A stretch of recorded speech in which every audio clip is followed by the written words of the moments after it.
Hey, it's Chuck Armstrong with Loudwire Nights, and this is Loudwire Nights On Demand. It is always a blast chatting with our friend Mark Tremonti, especially so when we're celebrating the 25th anniversary of Human Clay. This aired on Friday, August 16th.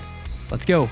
Well, I'm so happy to welcome good friend of Loudwire to the show tonight, the one and only Mark Tremonti. Mark, thank you for being here, man. Thanks for having me. So we have lovingly referred to tonight as Creed Night as we celebrate the 25th anniversary reissue of Human Clay.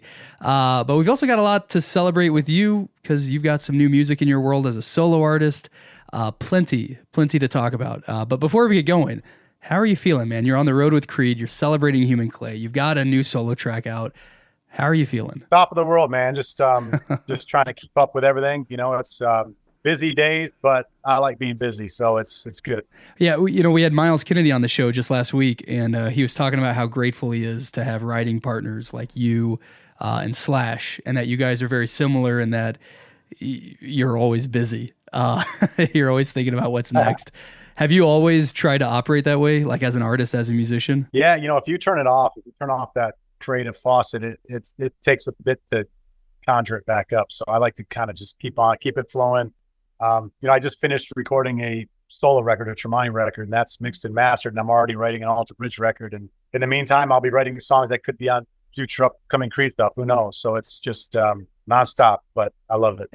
I know how you separate music between Tremonti and the other bands, because you're a little more metal focused when it comes to Tremonti. How do you separate stuff between Alter Bridge and Creed? I think that's more of an intuition kind of thing. It's I think the last time we did a Creed record, I liked most of it, but I think we might have gotten a little too I don't know, kind of strayed away from the early dynamics we had in Creed, and I think we would try to tap back into that. There's just a certain feel to it, and I recognize it huge this time when we came out and rehearsed these songs. There's just a certain Creed dynamic that we have that kind of flows to the music that I try to recapture on future material. As a guy who is always staying busy, and you're already talking about new albums that are just sort of being thought of right now, is it weird for you to be at a point too where you're like, oh yeah, it's the 20th anniversary of Alter Bridge's debut, or it's the 25th anniversary of Creed's Human Clay? Like, is that weird for you? Oh, it's crazy. I mean, as time flies, and we were just doing sound check, and Scott had his son, Jagger, here, who the song Arms Wide Open was written about, with his son here. So grandson from Arms Wide Open is here, and it's just bizarre to me, so it's time. If any of you kids are out there listening, take advantage of the time while you got it, because it flies. That's right, man. Well, and that's another reason, and probably a good encouragement to stay busy, right? Because time moves so fast. Do you enjoy reflecting? Like, do you enjoy pausing for a moment and looking back? Yeah, I mean, when we got back on stage with Creed, it was just great to hear these songs just come alive again, and you see grown men and women crying when you hear these songs, because maybe a lot of people thought they'd never hear them because the band hadn't been together for 12 years. You got a lot of kids coming with their parents to these shows, and it's reached the point now where people who saw us back in the day have children who are now into the band. It's great. When we ask every night, Scott will ask, how many of you are seeing your first Creed show tonight? And I'd say 80% of the crowd is raising their hands. So it's great to see a wave of people. Yeah, it's incredible, because a lot of those people were probably were fans years ago. They just never had the chance to see you, and then such a gap in between those live shows. And but it's always interesting to me too, that when you hit a milestone like a 20th or a 25th or a 30th anniversary, because it's easy to think like, I remember buying Human Clay, like I remember doing that, and yet in that 25 years since then, new generations pop up, right? And so it's not just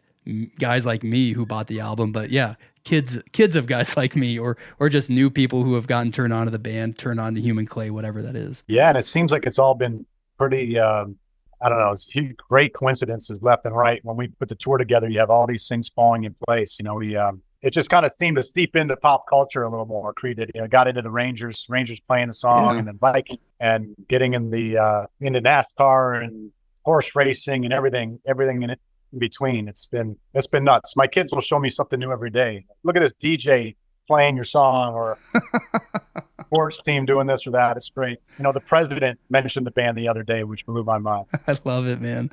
Yeah, it's amazing. And listen, I'm not saying anything revolutionary here, but Creed itself, one of the most, one of the biggest modern rock bands, period. Human Clay, one of the most significant records of the, came out 99. So late 90s, early 2000s, whatever you want to say, tens of millions of copies sold all over the world. And to this day, yeah, it is part of like our culture's fabric. You don't have to be a modern rock fan to recognize Higher or With Arms Wide Open or What If. When you guys wrote this, when you guys were in the studio, did you know you were putting together something that was special, that was going to be big? You never know, but it was, I remember in those days, we were always fighting for survival. It was, everybody in the industry had, they're always negative Nellies, and it was like, all right, you're going to be a one-hit wonder.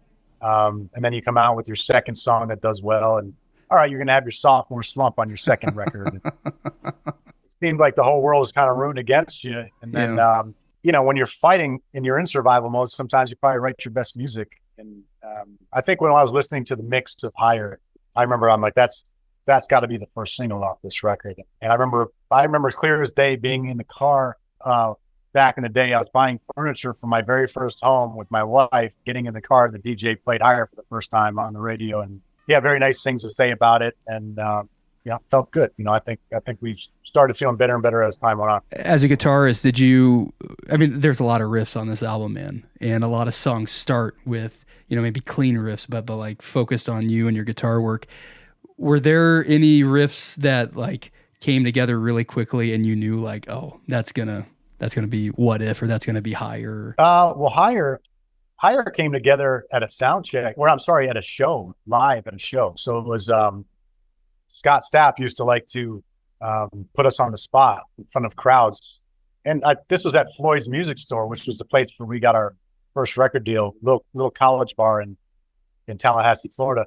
So there might have been 200 people there. And he's like, all right, everybody, we're going to write a song on stage. Mark, play a riff. And I started playing the chorus of Higher, and he started singing over it. And like, wow, that was pretty cool. Hopefully somebody taped that. And we remembered it, finished the song. So I was born in the moment, that one. That's amazing, man. I mean, that probably hasn't happened a whole lot in your career, has it? Quite like that? Well, Scott used to like to do that. In the early days, we didn't have a lot of original music with the first record, so we would have to play cover songs or just do jams where, like I said, he'd say, Scott, play a drum beat. We'd all follow along and come up with something as kind of like a jam band, I guess, back in college. And that's a lot of ideas kind of came about that way. Did you, I know you said it felt like you guys were fighting for survival putting this record together, but your debut was pretty successful, right? I mean, like, I think prior to you really getting in the studio for Human Clay, it got certified double platinum, 2 million copies in the States. Yeah. So was that survival? I mean, was that really like fighting against that negativity that you were hearing, or that might have been existing around you? I mean, just imagine. I mean, I love being a songwriter so much, a performer so much, that you hear 10 positive things and one negative thing, and you're focusing on that negative thing. Yeah. And like, I got to hustle. I've got to write around the clock, make sure the wheels stay on the track. One record is not a substantial amount of music to put out in your career. So we definitely didn't have a strong foundation just with that one record. I don't think it was until our third Alter Bridge record where I felt like I had a solid foundation where I could keep doing this as long as I wanted to. Yeah. Back then, I was like, all right, if we don't have a successful song or a successful single, we could disappear. There's always the next band and waiting in line trying to outdo you to take your spot. So it's always work around the clock as hard as you can to stay relevant and be able to do what we do. Because I think if you took away being creative out of my life, I would be a hollow person. So I love being able to continue. That's why I have 4 bands now. Yeah, no doubt, man. No doubt. Well, I love hearing that too, because Miles was saying something similar where, he was just surprised he got one album out with Alter Bridge. He kind of thought that was going to be it, and you guys might get back together and that would be it. And then to be here today, looking back on all these records, all these bands, looking at your career, it's pretty amazing. And so listen, talking about that too, for you personally, this is a big year, right? It's been a big year for Creed. Yeah, the cruise, this tour you're on, all this resurgence of love and respect for the band. But you too, with the announcement of your next record with your solo band Tremonti, The End will show us how. It's out in January. The first taste of what we can expect is the riff heavy Just Too Much. Is that a good taste of what the rest of the record sounds like? Oh, I think every song tells its own story. It's when my brother's one of the first people that hear the stuff, hear my music when it's done. And he's like, the first 2 songs I had on there, felt familiar to me with Tremonti stuff, but from there on out, you don't know what you're going to get. Such a, I think there's a lot of new vibes on this record that we haven't had, but the response so far for the record has been tremendous. So I can't wait to get it out. The reason we released the first single is because it was the shortest song on the record. So it's like, of course, all of our radio staff would be like, that's the single. It's 3.5 minutes long, Yeah. So if it were up to me, the song that we're releasing next would have been the first look at the record. But, that's a 5.5 minute song, so that doesn't work at radio. Yeah, I guess, man. Whatever. Oh, I can't wait to hear that song, man. Well, you had mentioned working on working on new music, writing this what will be the next Alter Bridge album, which is exciting. You also kind of hinted at maybe new Creed stuff. Is that kind of just where you guys are at as far as it goes? Like maybe there might be something, nothing too set in stone yet. Yeah, I mean we don't know yet, but we getting back together and seeing the reaction that it's had.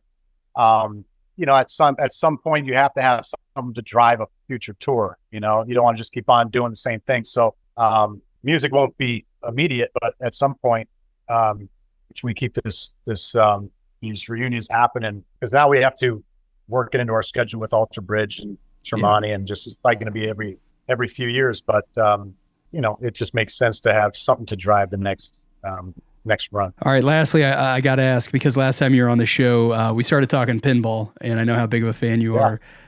You've done music for the Venom machine. You've sang on the Godfather machine. You have any pinball projects coming up too? I mean, you're busy with everything else. Any pinball stuff? I wish. I had one of my buddies asked me if I would do a theme song for one of them that's coming up, but it just didn't make sense. And I was like, thanks for asking. It just didn't make sense. I mean, you'll see that it's a big secret what the machines are coming out. And this particular machine it was never my thing. So, but it reminds me now that I've got this new Tremonti record done, what I do usually is go to my pinball friends and say, hey, you can use this music. Just don't pay me a penny. Just give me the machine it's in, I love that, man. Yeah. It's, I need to do that again. That's great, man. When you tour, do you take machines on the road with you? No, I wish. Yeah. I'd spend way too much time playing pinball. Fair enough, man. Mark Tremonti, thank you so much for hanging. The new solo album is called The End Will Show Us How. It's out in January. Creed is on the road right now. We're celebrating the 25th anniversary of Human Clay tonight. So much going on. So thank you for making some time to hang, and you're welcome back anytime, man. Awesome. Appreciate you. Thank you, man.